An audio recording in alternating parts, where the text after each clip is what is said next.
ये वो अन्नदाता हैं जो जमीन के सीने को चीरकर फसल उगाते हैं ताकि लोगों की भूख मिट सके। लेकिन इनकी भूख का ख्याल कौन रखेगा? इनकी भी परेशानियां हैं, इनकी भी मांगे हैं। सुनने वाला कोई नहीं है, लिहाजा ये खेत छोड़कर सड़कों पर जमा हो गए हैं ताकि ये दिल्ली कूच कर सके। वो दिल्ली पहुंचकर अपनी आवाज बुलंद करना चाहते हैं ताकि सरकार उनकी मांगों को सुन सके। ऐसा नहीं है कि किसानों से बातचीत ना हुई हो। चंडीगढ़ में पहले 8 फरवरी को बातचीत हुई, 2 मांगों पर सहमति भी बनी। फिर दूसरे दौर की बातचीत के लिए 12 फरवरी की तारीख तय की गई। इस बैठक में 3 मांगों पर भी सहमति बन गई, यानी बातचीत करने के लिए किसानों ने सरकार को भरपूर समय दिया। लेकिन दूसरे दौर की बातचीत में भी आधी अधूरी ही खत्म हो गई, यानी कि आंदोलन पार्ट 2 रोकने के लिए सरकार की तरफ से कोई ठोस भरोसा नहीं मिला। किसानों के लिए 3 अहम मांगे हैं जिन पर अभी सहमति नहीं बन पाई है। एमएसपी का गारंटी कानून, किसान कर्ज माफी और स्वामीनाथन आयोग की रिपोर्ट लागू करने की मांग को लेकर पेच फंसा हुआ है। किसान अपनी मांगों पर अड़े हुए हैं, वो इससे पीछे हटने के मूड में नहीं है। उन्होंने आज तक के लिए अल्टीमेटम दिया है, अगर सरकार का रुख साफ हुआ तो ठीक, नहीं तो किसान दिल्ली के लिए कूच कर ही देंगे। किसानों और सरकार के बीच चली 5.5 घंटे बैठक कुल मिलाकर बेनतीजा ही कही जाएगी। और उसका नतीजा ये कि अगर आज कुछ ऐलान नहीं होता है तो फिर किसानों का दिल्ली कूच, और उसका नतीजा क्या होगा वो हम पहले भी देख चुके हैं, क्योंकि किसान आर पार की लड़ाई के लिए भी तैयार है।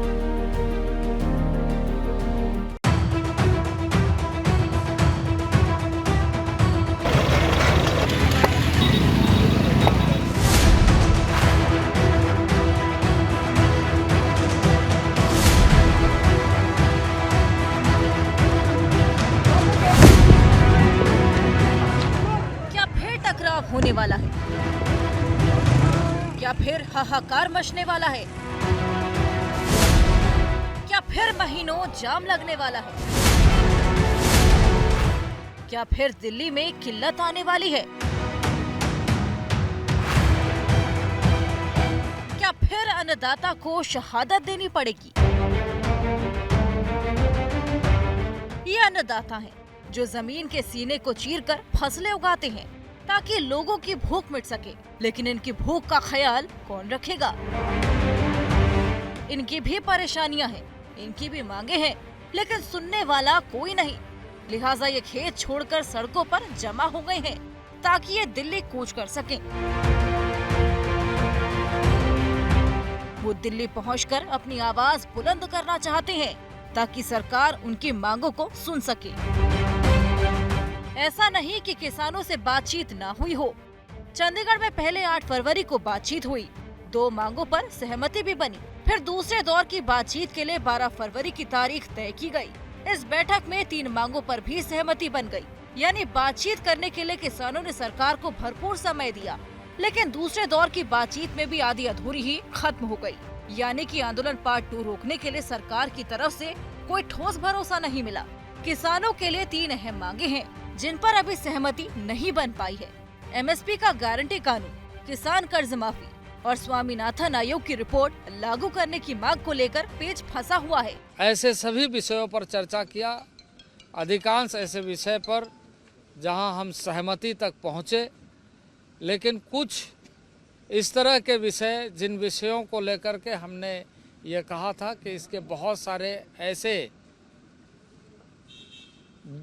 जुड़े हुए मामले हैं जिस पर हमें एक अस्थायी समाधान के लिए एक कमेटी बनाने की आवश्यकता है, और उसमें हम अपनी सारी बातों को रखें और उसका अस्थायी समाधान ढूंढें। किसानों एमएसपी पर कानून, किसान कर्ज माफी और स्वामीनाथन आयोग की सिफारिशें लागू करने की मांग पर अड़े हुए हैं और वो इससे पीछे हटने की मूड में नहीं है। उन्होंने आज सुबह 10 बजे तक के लिए अल्टीमेटम दे दिया है। अगर सरकार का रुख साफ हुआ तो ठीक, नहीं तो किसान दिल्ली के लिए कूच करना शुरू कर देंगे। सरकार के पास कोई प्रस्ताव है भी नहीं, ठीक है, वो सिर्फ केवल समय निकालना चाहती है। हम लोगों ने पूरी कोशिश की है भी मंत्रियों से हम बातचीत लंबी करें और कोई ना कोई हमारे पक्ष में निर्णय आए, और हमें कुछ ऐसा लगा नहीं मीटिंग में। किसानों और सरकार के बीच चली 5.5 घंटे बैठक कुल मिलाकर बेनतीजा ही कही जाएगी। और उसका नतीजा ये कि अगर आज कुछ ऐलान नहीं होता तो फिर किसानों का दिल्ली कूच, और उसका नतीजा क्या होगा हम पहले भी देख चुके हैं, क्योंकि किसान आर पार की लड़ाई के लिए तैयार हैं।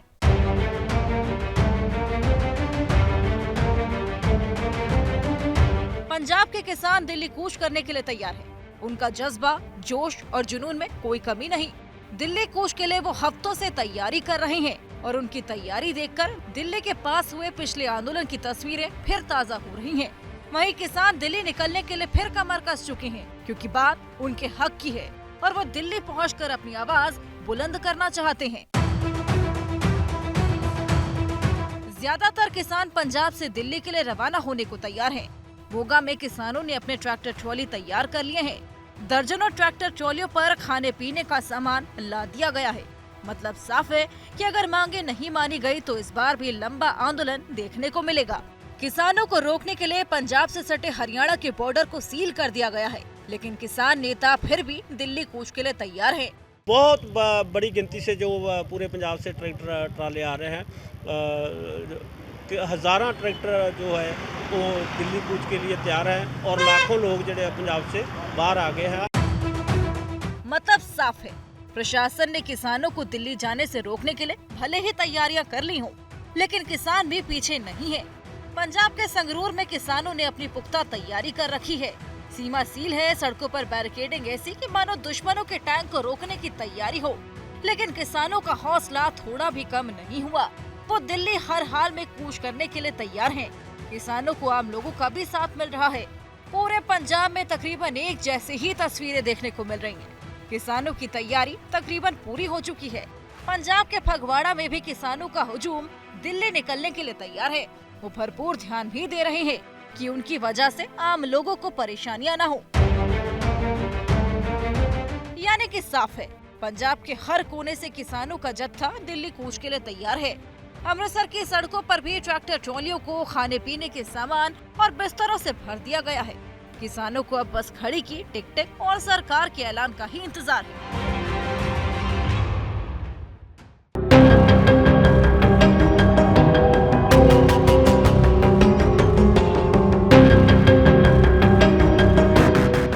किसान आंदोलन देखने को मिला था। सबसे बड़ी संख्या में जो किसान हैं वो इसी जगह पर एकत्रित हुए थे। इतनी बड़ी संख्या में किसानों का यहाँ पर जमावड़ा देखने को मिला था कि पूरी तरह से 1 से 1.5 साल तक यातायात ठप हो गया था। किसानों ने इस जगह को अपना घर बना लिया था, लेकिन फिर से वो नौबत ना हो और फिर से उस तरह से, उस तीव्रता से, उस आक्रामकता के साथ में प्रदर्शन ना हो और आंदोलन ना हो, इसकी कोशिश सुरक्षा व्यवस्था के साथ की जा रही है। किसान दिल्ली कूच करने के लिए तैयार हैं। इनमें से ज्यादातर किसान पंजाब से हैं, जो दिल्ली पहुंचने के लिए कमर कस चुके हैं। उनको रोकने के लिए तैयारी भी पुख्ता कर ली गई है।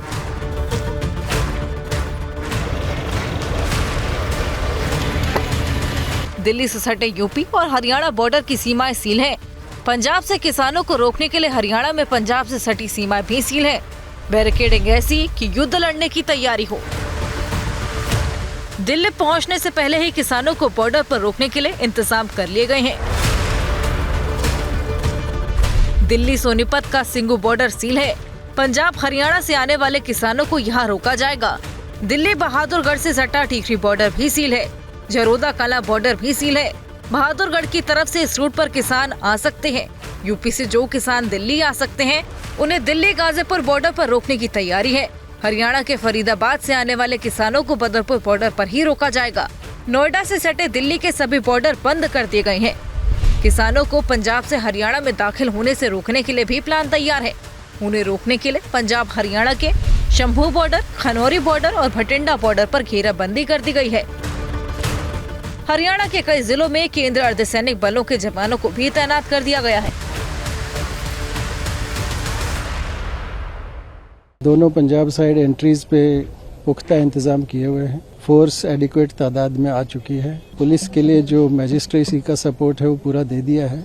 जो सामान लगाया गया है वो हिलाना मुश्किल होगा। कोऑर्डिनेशन अच्छा है। फोर्स एडिक्वेट तादाद में है। ऑल्टरनेटिव रूट्स खोल रखे हैं। अगर एम्बुलेंसेज इधर उधर से आ रहे होंगे पंजाब से, राजस्थान से, उन्हें दिक्कत नहीं होगी। सड़कों से पुलों का संपर्क कटा,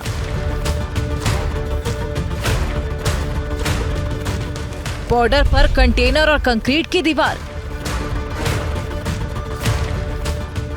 सड़कों पर कटीले तार, बैरिकेडिंग ऐसी कि तोप रोकने की हो तैयारी। बीएसएफ के जवानों की तैनाती, आरएएफ भी पूरी तरह मुस्तैद। पुलिस प्रशासन ने संभाला मोर्चा। हरियाणा के 7 जिलों में इंटरनेट बंद।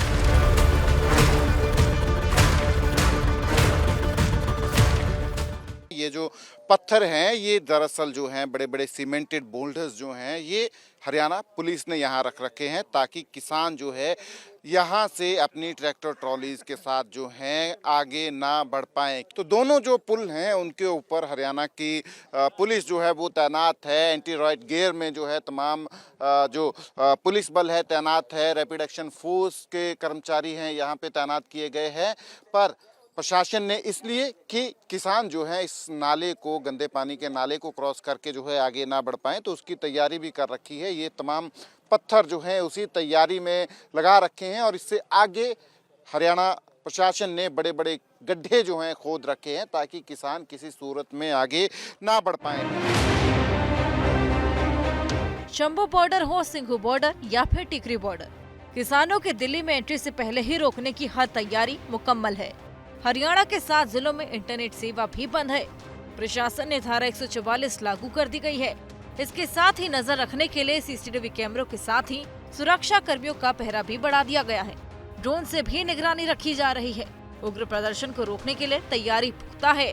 पुलिस आंसू गैस के गोले छोड़ने की मॉकड्रिल भी कर रही है। दिल्ली में भी तैयारी पुख्ता है।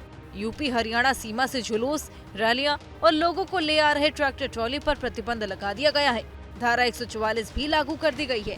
देखिए, हमारे तमाम बॉर्डर्स जितने हैं उस पे हमने हर बॉर्डर्स पे प्रॉपर स्टाफ डिप्लॉयड किया है। हमें किसी प्रकार की भी जो भी प्रोटेस्टर्स हैं उनके ट्रक्स वगैरह या जो भी व्हीकल्स अलाउड नहीं हैं उनको हम किसी बॉर्डर से नहीं आने देंगे। हमारा स्टाफ रहेगा, राउंड द क्लॉक रहेगा। और बाकी जो दिल्ली से जाने वाले ट्रैफिक है उनका हमने प्रॉपर डाइवर्जन प्लान बनाया है कि जो गाजीपुर बॉर्डर बंद होने से कैसे जा सकते हैं यूपी गाजियाबाद में, तो उसके लिए हमने प्रॉपर जो है उसका हमने एक प्लान ऑफ एक्शन बनाया हुआ है। बाकी हमारे स्टाफ को प्रॉपरली ब्रीफ कर दिया गया है कि आपको क्या करना है, कैसे करना है। किसानों के दिल्ली कूच को देखते हुए नोएडा पुलिस भी अलर्ट पर है। नोएडा में 500 ट्रैफिक पुलिसकर्मी तैनात किए गए हैं। दिल्ली से सटे चिल्ला बॉर्डर और डीएनडी बॉर्डर पर सीसीटीवी से निगरानी की जा रही है। नोएडा पुलिस ने दिल्ली पुलिस के साथ हर पल कोऑर्डिनेशन बना रखा है और किसानों की मूवमेंट पर जानकारी साझा की है। रेलवे स्टेशन पर भी चौकसी बढ़ा दी गई है। बड़ी संख्या में किसान ट्रेन के जरिए भी दिल्ली में एंट्री की कोशिश कर रहे हैं। भोपाल में ऐसे ही किसानों के बारे में जानकारी मिली जो कर्नाटक से दिल्ली आ रहे थे, जिन्हें भोपाल रेलवे स्टेशन पर उतार लिया गया।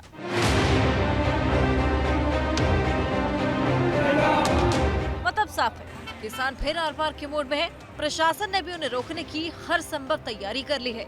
अब गेंद केंद्र सरकार के पाले में है। जिस तरह से 2 बैठकों में किसानों की ज्यादातर मांगों पर सहमति बनी, उसी तरह उनकी बाकी मांगों पर भी समाधान का रास्ता सरकार निकाले, नहीं तो अंजाम पता है। एक बार फिर किसान दिल्ली कूच कर गए तो मुश्किलें बढ़ जाएंगी। हाँ, देखिए, रात लगभग 5 घंटे के करीब हमारी मंत्री महोदय से मीटिंग चली है। जो उनके समक्ष हमने एजेंडा रखा था देश के किसान और खेत मजदूर के लिए, उनमें से किसी बात पर ठोस निर्णय केंद्र सरकार नहीं ले सकी। जैसे एमएसपी खरीद की गारंटी का कानून बनाने का सवाल था, तो केंद्र हमसे सिर्फ आंदोलन आगे बढ़ाने के लिए, टालने के लिए समय मांग रहा है, जबकि आपको ज्ञात होगा कि पिछले 2 साल हो गए हैं जब से दिल्ली आंदोलन पहला खत्म हुआ तब से उन्होंने चिट्ठी लिखकर हमसे समय मांगा था। तो आपने कहा अब समय मतलब देना उचित नहीं लग रहा है, अगर कुछ ठोस प्रस्ताव हो तो हम समय भी दे सकते हैं, लेकिन उधर से कोई ठोस प्रस्ताव नहीं था। और अभी आंदोलन का ऐलान हुए भी 1.5 महीना हो गया है। उसके ऊपर हमने कहा आप ऐलान कर दें कि एमएसपी खरीद की गारंटी का कानून बनाएंगे, उसकी प्रक्रिया क्या होगी ये बाद में डिसाइड कर ले सरकार। तो हमें कम से कम ये तो इंश्योरेंस हो जाए कि सरकार की विल पावर है, वो एमएसपी खरीद की गारंटी का कानून बनाना चाहती है। उस पे भी सहमति नहीं बनी।